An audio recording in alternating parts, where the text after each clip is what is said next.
বন্ধুরা, তো সবাই কি করছো? আমার রান্নাবান্না কমপ্লিট হয়ে গেছে। তো আজকে বলেছিল কাজে যাবে, ওই জন্য রান্নাটা তাড়াতাড়ি করে করা হয়ে গেল। জল খাবে? ধরো ভালো করে। তো ওর বাবাকে খেতে দিয়েছি, খাবে। ফোনটা ধরছে, ভিডিও করছে, ওই জন্যে খাচ্ছে না। তো তোমাদেরকে দেখাই কী কী রান্না করলাম আজকে। হয়ে গেছে জল খাওয়া? ভাত খাবে? জল খেলে বেশি ভাত খেতে পারবে না। তো দেখো, হ্যাঁ এক্ষুনি দেবো, একটু বলে দিই কী কী করলাম। তো এটা পটল ভাজা, না ভুল করে ফেলেছি, সরি। পটল ভাজাটা, আমার ছেলে কিন্তু সবজি একদমই খায় না, কিন্তু আজকে জানি না একটুখানি এটা কেটে খেলো, সামান্য, আর খায়নি কিন্তু।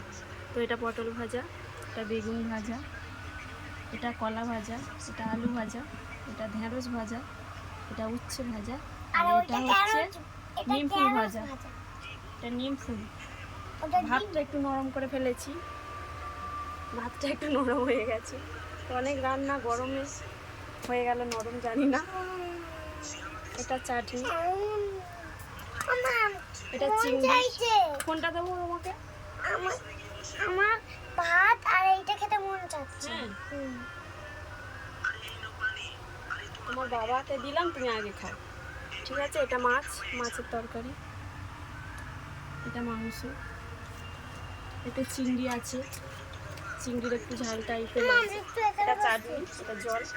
আর ওর বাবা শশা খুব একটা অল্প খায়, ওই জন্য কাটা হয়নি। আর আয়ুষকে খেতে দেবো, ওর বাবাকে দিলাম।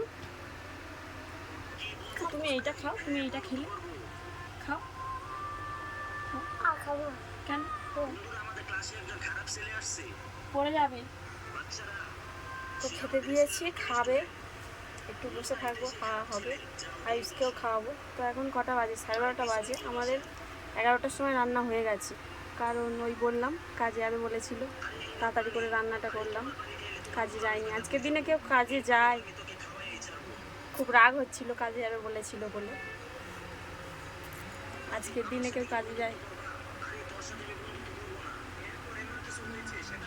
এই কি খাবি? আর কি খাবি? এইটাও খাবো। খাও খাও, আরও আছে তো দেবো তোমার বাবা। তো আয়ুষও কাঁদছিল, আয়ুষও সকালে খুব কাঁদছিল, কারণ ওর বাবা কাজে যাবে বলেছে বলে। তো ওর বাবা যায়নি, ওই জন্যে আবার ও ঠিক আছে। নে কি খাবি? খা।